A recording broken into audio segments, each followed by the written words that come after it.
আসুন আজকের আমাদের লীলার বিষয় দুর্জয় মান।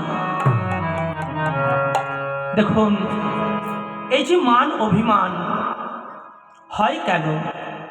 মান অভিমান হলো একটি দাড়িপাল্লা, ভালোবাসার দাড়িপাল্লা। কে কাকে কতটা ভালোবাসে একমাত্র মান অভিমানের দ্বারাই জানা যায়। এই মানের পর্ব বুঝতে গেলে একটু গোড়ার কথা শুনতে হয়। ভগবান শ্রীকৃষ্ণ প্রত্যেক দিন সকালবেলা হলেই গোষ্ঠে যেতেন, আবার গোধূলি লগ্ন সময় নবলক্ষ ধেনুর পাল নিয়ে ঘরে ফিরতেন। ঘরে ফিরবার সময় চাবটের পথ দিয়ে আসতেন মধুর মুরলীর ধ্বনি করতে করতে। যেমন মুরলীর ধ্বনি হয়েছে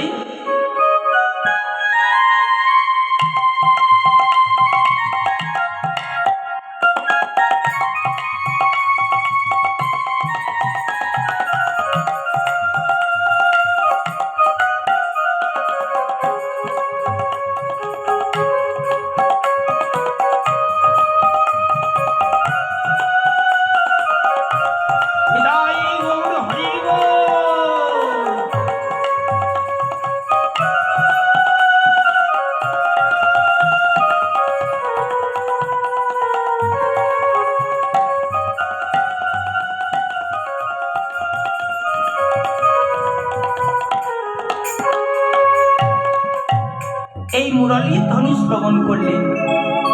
যাবতে রাধারানী শ্রবণ করে আজ চন্দ্রশালিকার উপরে উঠলেন। দেখুন মা,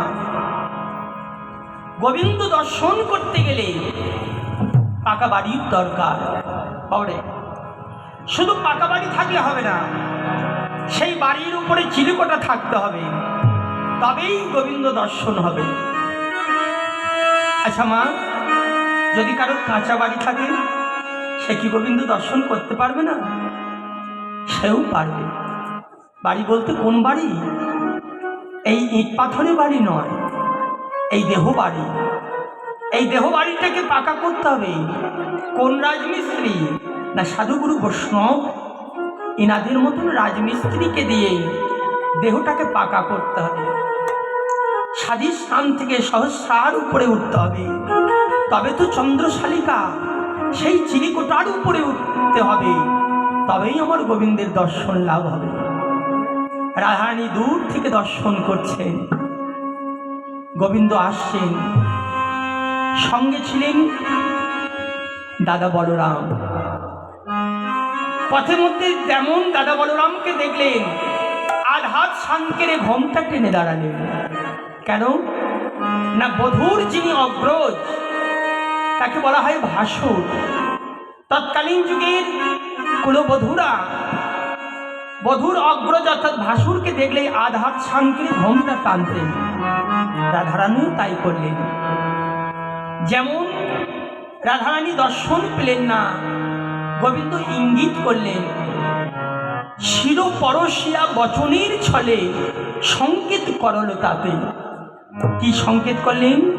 হে রাধে, আজ নিশীতে তোমার সঙ্গে আমার মিলন হবে কেশর কুঞ্জে। শুধু সংকেত করলেন না, 10টা অঙ্গুলি ইশারা করে বললেন, রাধে নিশি 10 দণ্ডে তোমার সঙ্গে আমার মিলন হবে। সংকেত করলেন রাধারানীকে।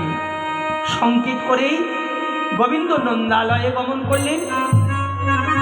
আর রাধারানী আপন কুঞ্জে সখী সম্মুখে গিয়ে বললেন, ওরে ললিতা, ওরে ও বিশাখা, আমার বধূ এক্ষুনি আমায় সংকেত করেছে কেশর কুঞ্জে আমাদের মিলন হবে, তোরা যাবি তো চল। আমার মন মানায়া মানে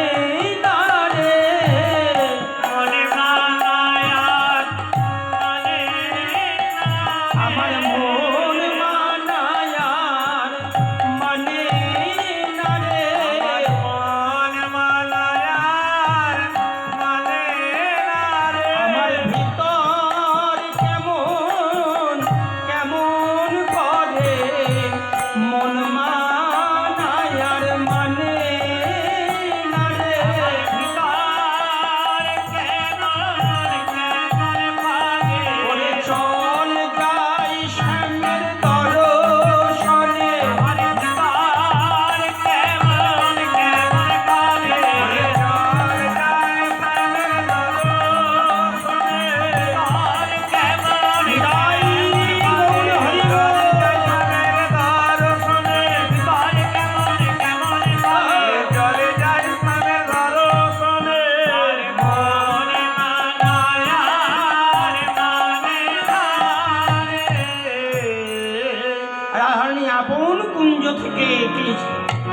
সঙ্গীত করা কেশর কুঞ্জে গমন করলেন। এর নাম হলো অভিসারিকা। এই যে নায়িকার দশা কয় প্রকার না, 8 প্রকার। প্রভুপাদ রূপ গোস্বামী তার উজ্জ্বল নীলমণি গ্রন্থে কলম দিয়ে বললেন সেই দশা 8টি কি বললেন, অভিসারিকা, বাসক সজ্জিকা, উৎকণ্ঠিতা, বিপ্রলব্ধা, খণ্ডিতা চ কলাহান্তরিতা হিসা, প্রসিত প্রেয়সী ভোক্তা, স্বাধীন ভর্তিকা, ইত অষ্টনায়িকা ভেদা রসতন্ত্রে প্রকৃতিতা। তার মধ্যে আমাদের দশা হলো খণ্ডিতা এবং কলহন্তিতার মধ্যস্থল দুর্জয়মান। রাধারানীর প্রথম দশা অভিসারিক করলেন। অভিসার করার পর কুঞ্জে এসে দেখছেন রাগ গোবিন্দ আসে নাই। বলে ললিতা, আমার বধূ আগে থেকে এসে সংকেত করে, সংকেত করে কুঞ্জ সাজিয়ে বসে থাকে। আজকে যখন বধূ আসে নাই, চল আমরা বন হতে বনান্তরে গিয়ে ফুল তুলে আনি, মালা গাছি কুঞ্জ সাজাই। তোরায় তোরায় তোরায় সজনে বধূর তরে কুঞ্জ সাজা।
ফুল তুলে আনলেন, মালা গাঁথলেন, বিনা সুতার মালা, কুঞ্জ আলোয় আলোকিত করলেন।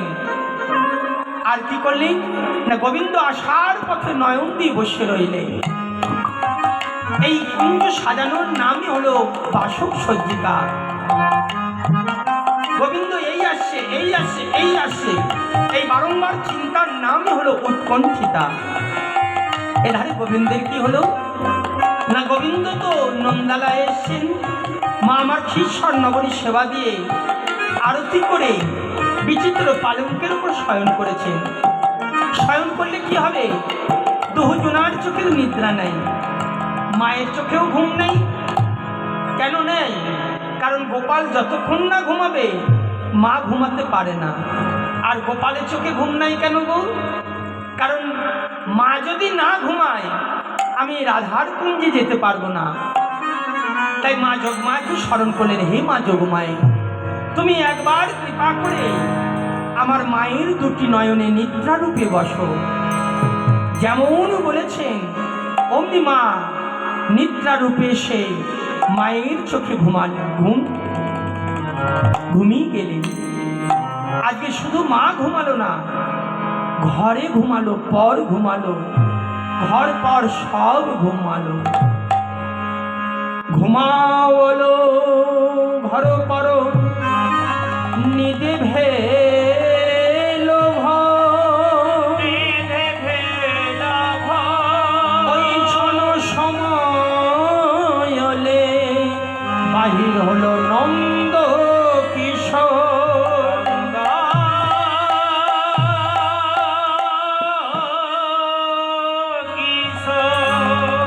যেমন মা ঘুমিয়ে পড়েছেন টিপি টিপি করে নন্দালয় থেকে রাধার কুঞ্জ কেশর কুঞ্জে যাচ্ছেন। পথটি কেমন? নিভৃত নিকুঞ্জ পথ। আর জীবের পথ কোনটি গো?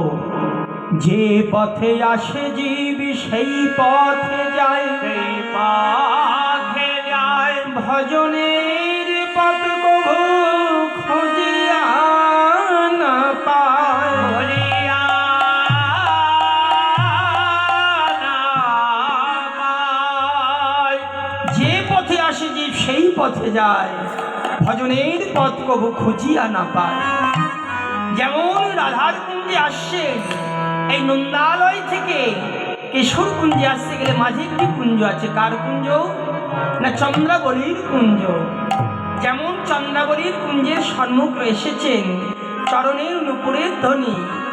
চন্দ্রাবলীর সখী পদ্মা শুনে বলেন, হারে চন্দ্রা বল কে বাজায় গো, কে বাজায় গো, কে বাজায় গো, কে বাজায় গো। এমন রুনু ঝুনু সডে নুপুর কে বাজায় গো, রুনু ঝুনু সডে নুপুর কে বাজায় গো। রুনু ঝুনু সডে নুপুর কে বাজায় গো। রুনু ঝুনু সডে ও ভয় আমাদের কুঞ্জে হরি গো।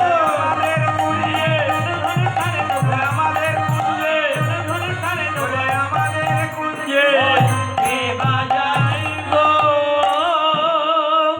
আমাদের কুঞ্জের পথে কে বাজায়? আবার অন্য অর্থে বললেন, কে বাজায় গো, কে বাজায় বলো কে বাজায় গো। কে বাজায় গো। কুঞ্জের পথ দিয়ে কে বাজায় গো, কুঞ্জের পথে, রুনু ঝুনু স্বর্ণপুরে, কুঞ্জের ও রুনু ঝুনু স্বর্ণপুরে।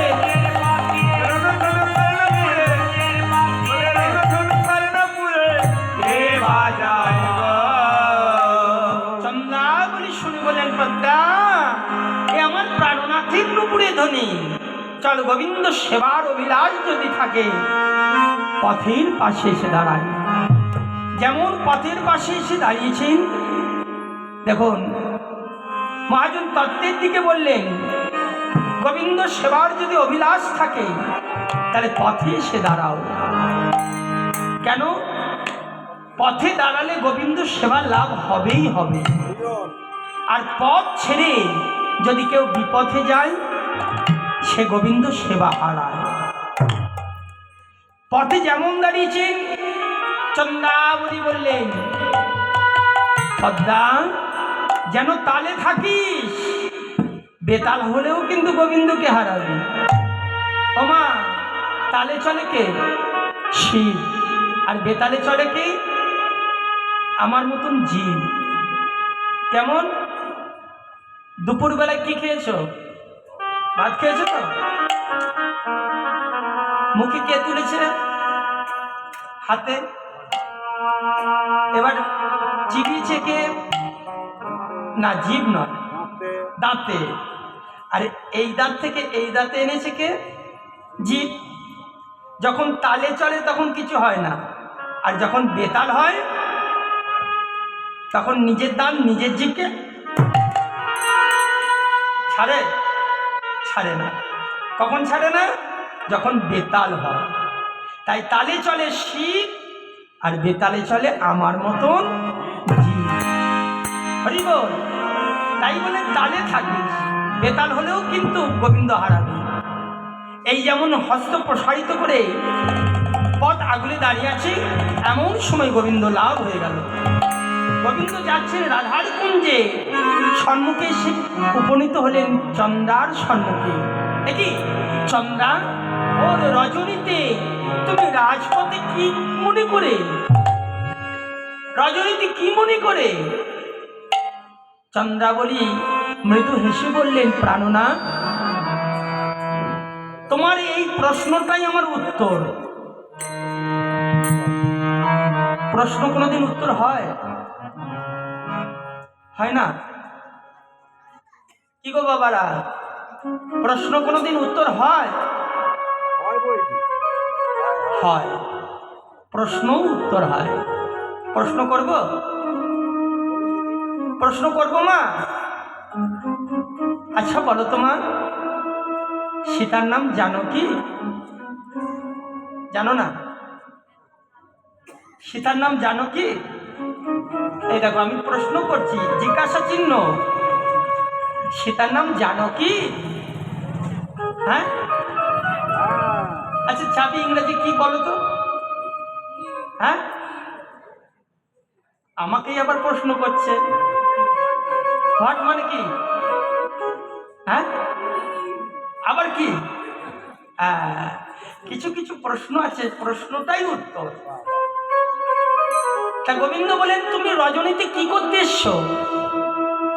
মহাজন তত্ত্বের দিকে বললেন, হে চন্দ্রাবলী, তুমি যে কথাটা বলেছো তোমার প্রশ্নটা উত্তর এটাই ঠিক। তত্ত্বের দিকে উত্তর দিলেন কি না, এসেছি কখন? আমরা এখন বর্তমান সময়টা কখন? এই সময়টা কি? রজনী। এই সময়টাও রজনী। আমরা রজনীতে এসেছি। আবার ভক্তি তত্ত্বের দিকে বললেন আমরা রজনীতে এসেছি।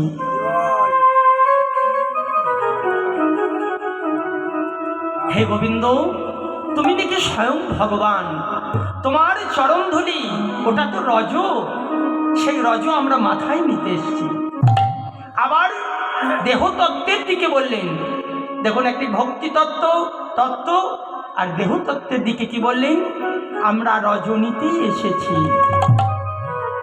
মায়েদের যে এই যে রজ শক্তি, এই শক্তি একমাত্র স্বয়ং ভগবান হতে আসে। হে গোবিন্দ, আমরা রজনীতেই এসেছি। আচ্ছা আমরা তো এসেছি, তা তুমি নন্দালয় ছেড়ে গে রজনীতে তুমি রাজপথে কেন যাচ্ছেন? রাধার কুঞ্জে উপনীত চন্দ্রার সম্মুখে কোনো উত্তর নাই। চন্দ্রাবলী বলেন, তুমি বলো আর না বলো আমি জানি, এই পথে নীতি করো কথা, এই পথে নীতি করো কথা, কখনো পুরের ধ্বনি শুনি,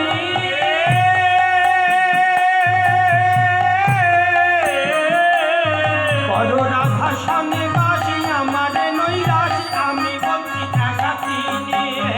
রাধা স্বামী বাস আমার নৈরাজ, আমি বলছি টাকা কিনে। বধু আমি সেবা পাবো না ডাকে, আমি সেবা পাবো না ডাকে, আমি সেবা পাবো না ডাকে, আমি সেবা পাবো না ডাকে। অভাগিনী কুরবিনী বলে আমি সেবা পাবো না ডাকে। অভাগিনী কুরবিনী বলে বলো বলো সোনার মধু, বলো বলো সোনার মধু, আমি সেবা পাবো না ডাকে। রাধা স্বামী বাস আমার নৈরাজ, আমি বলছি টাকা কিনে। রাধা স্বামী বাস আমার নৈরাজ, আমি বলছি টাকা কিনে। মধু আমি কি তোমার একদিনের তরেও সেবা পাবো না? গোবিন্দ বলেন, তুমি সেবা করবে, কালে আসি হাম পুরাইব কাম, কালে আসি আম পুরাইব কাম, হইতে নাহি করো রোগ।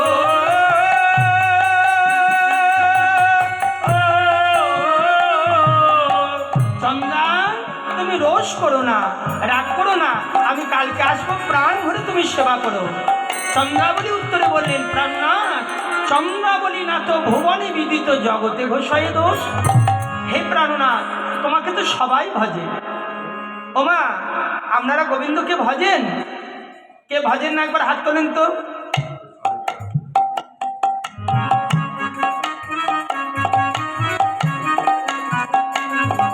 যে গোবিন্দকে ভালোবাসেন না একবার হাত তোলেন। কে ভালোবাসে না? দেখো, ওটা মায়ের স্বভাব, হাত তোলার নাম শুনেছে সেই জন্য তুলে দিয়েছে, কিন্তু ভালোবাসে বলে ওই দেখো হাতে তালি দিচ্ছে। তা আমরা সবাই ভালোবাসি, তা গোবিন্দকে নিয়ে তো ভালোবাসি না, গোবিন্দের নাম নিয়ে ভালোবাসি। আর সেই নাম নেবার আগে চন্দ্রাবলী বলছে, তোমার নাম নেবার আগে আরো একটি নাম নাই। কার নাম? ওই বিশ্বভানু রাজনন্দিনী রাধার নাম নেয়। সবাই বলে রাধা মাধব রাধা গোবিন্দ, রাধা গোবিন্দ, রাধা শ্যাম রাধাকান্ত, রাধা বিনোদ, রাধা বিনোদ। প্রাণনাথ জগতে একজনও কেউ বলে চন্দ্রাকান্ত, চন্দ্র মাধব, চন্দ্রা গোবিন্দ, চন্দ্রা শ্যাম, চন্দ্রার নাম কেউ বলে? ও মায়েরা তোমরা বলো? ওই দেখো, তাই চন্দ্রাবলী বলছে তাহলে আমার রাগ হবে না। গোবিন্দ চতুরের শিরোমণি গোবিন্দ বললেন, দেখো চন্দ্রা, এই বৃন্দাবনে যারা বাস করে তারা কি বলতো, তারা এক এক গোপী। আর এই গোপীরা আমার একটা নাম রেখেছে। কি নাম? গোপী নাম। তাহলে তুমিও বাস করছো, তুমি গোপী, আর আমি না, তুমি গোপী না, গোপী না, গোপী না, আমি তোমার না। হলো? আছে তো? এইবার আমাকে ছেড়ে দাও। চন্দ্রাবলী বলে বললেন, শোনো প্রাণনাথ, বহু ভাগ্যফলে যখন আজকে পেয়েছি, আজ আর ছাড়িয়া নাহি কো দিব, ছাড়িয়া নাই প্রদীপ, আজ আর ছাড়িয়া নাহি কো দিব। ছাড়িয়া নাই প্রদীপ। শোনো বধূ, কোথায় রাখবো জানো? আমার এ বুক চিরিয়া যেখানে পড়ান, সেখানে তোমারে হব। পেয়েছি যখন ছেড়ে দিব না, পেয়েছি যখন ছেড়ে দেব না। তোমায় হিয়ার মাঝে রেখে দিব। পেয়েছি যখন ছেড়ে দিব না। আমার হিয়ার মাঝে রেখে দেব। বধূ তুমি যে আমার হিয়ার মাঝে রেখে দেব। তুমি যে আমার হৃদয় পেয়েছি যখন ছেড়ে দেব না রে ও গজেরিয়া। যেখানে পরাণ সেখানে তোমারে পাবো। গোবিন্দ চতুরের শিরোমণি বললেন, চন্দ্রা, আজকে একটি কার্যবশতে এসেছি। কি কাজ? বলে আমাদের শ্যামলী নামে গাভী গোয়ালের খোয়ার ভেঙে ঘর থেকে বেরিয়ে পড়েছে। তা কার খাইবে খন্দ, লোকে বলিবে মন্দ। তুমি তো জানো বৃন্দাবনে কারোর অনিষ্ট হলে কার নামে দোষ চাপে? আগে আমার বাবার নামে। হ্যাঁ, ওই দেখো শ্যামলী ডাকছে, শুনতে পাচ্ছ তো? তা আমার বাবার নামে দোষ চাপবে। কথায় বলে না, যত দোষ নন্দ ঘোষ। তা বাবার নামে দোষ চাপার পূর্বে রাতারাতি গরুটাকে খুঁজতে পেরেছি। শুধু আমি একা বেরোইনি, আমার সঙ্গে দাদা বলরামও বেরিয়েছে। তা তুমি যে আমাকে এই যে আটকে দিয়েছ, এই সময় যদি দাদা এই সময় চলে আসে, যদি আমাদের দুজনকে দেখে, তাহলে কি ভাববে বলো তো? তাই আজকের মতন তুমি আমাকে ছেড়ে দাও। চন্দ্রাবলী বললেন, শোনো প্রাণনাথ, দাদা বলরাম যখন এসেছে, সে গরু না নিয়ে নন্দালয়ে যাবে না। তাহলে তুমি আমাদের কুঞ্জে চলো। আরে দূর বাবু, বলছি সত্যি বলছি দাদা এসেছে, তুমি বিশ্বাস করতে পারছো না? আমি সত্যি বলছি দাদা এসেছে। চন্দ্রাবলী বললেন, পদ্মা, আচ্ছা আমি একবারও বলেছি আমার বধূ মিথ্যা কথা বলছে? এই বারবার বলছে সত্যি বলছি সত্যি বলছি, কেন বলছে? আমি জানি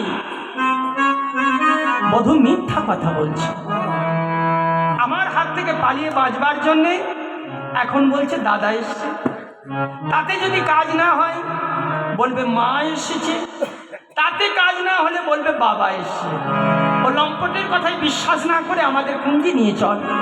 এটিকে বলিয়া করেতে ধরিয়া, বলিয়া করেতে ধরিয়া, বলিয়া করেতে ধরিয়া, বলিয়া করেতে ধরিয়া, হয়ে চলে নিজ বাসে, হয়ে চলে নিজ বাসে।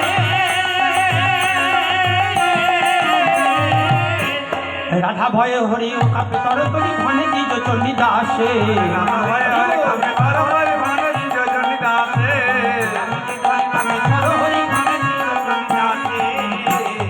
কাঁপতে লাগলো কাঁপতে লাগলো শ্যামনগর ভয়ে কাঁপতে লাগলো।